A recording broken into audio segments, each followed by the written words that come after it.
not saying, hey, don't go to school. But there's some things in school that they teach you, and it's like, yo, so I'm sitting here and I'm, handling some stuff with one of my business advisors, and I'm just thinking to myself, it's so unfortunate that while we're going to school and high school and college, that there's nobody who comes in to teach the kids that credit is important.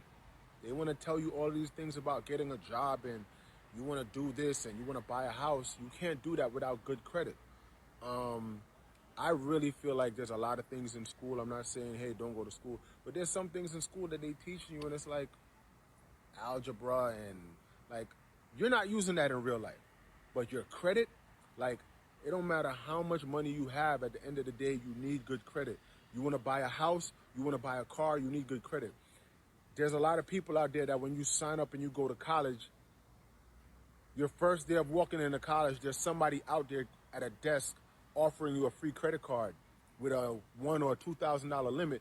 And if you've never had that type of access to money before, you're gonna sign up and you're gonna max it out. And no one's gonna tell you that, yo, if you have a $2,000 credit card, you shouldn't go above 30% of the credit because if that statement comes in and you max out the card and then next month you're only paying the minimum payment, it's going to bring your score down. And there's a lot of stuff like that that I feel like people don't know. So I'm sitting here and I'm with my guy Manny, and I'm gonna put something together. We're gonna put something together, and we wanna just give people an insight and just teach y'all how important it is to have good credit. Like, don't think that because you're paying your minimum payment of $20 a month that you're building your credit up. No, if you have a $10,000 limit and your balance is 7,000, that's not good. You should not be above 30% for your credit. Should not be. Tell them something that they don't know that they probably think is like something that they would never think about. Because I know I always knew that, but I know there's a lot of people out there who don't know that you should not be maxing out these credit cards and then paying the minimum payment every month.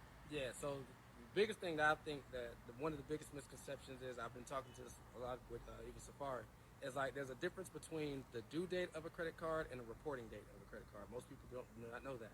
So your due date, let's just say hypothetically, if you have a Capital One card, you have the due date, let's say, is on the 3rd of the month. That's when you pay your bill, whether it be the minimum payment or whatever it is. But the actual date that that card reports to the credit reporting agencies, which is Equifax, TransUnion, and Experian, may be on the 26th of the month. So someone may pay their bill, pay their credit card, and then by the time the 26th comes, they've maxed it back out, and they're wondering why. Oh, but I pay it all the time. But the day it actually reports to the bureaus is different from when it's due.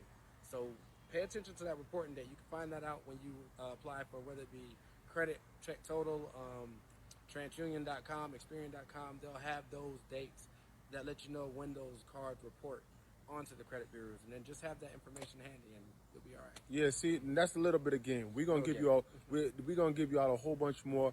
But I'm gonna tell you straight up, no matter what you think I got, when I met this man, my credit score was a 540. My credit score was 540. Interest rates for everything was disgusting if I wanted anything. Now I'm in the 800 club. Good.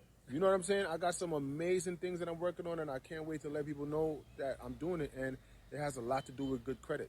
Like, these billionaires and millionaires ain't out there blowing their money.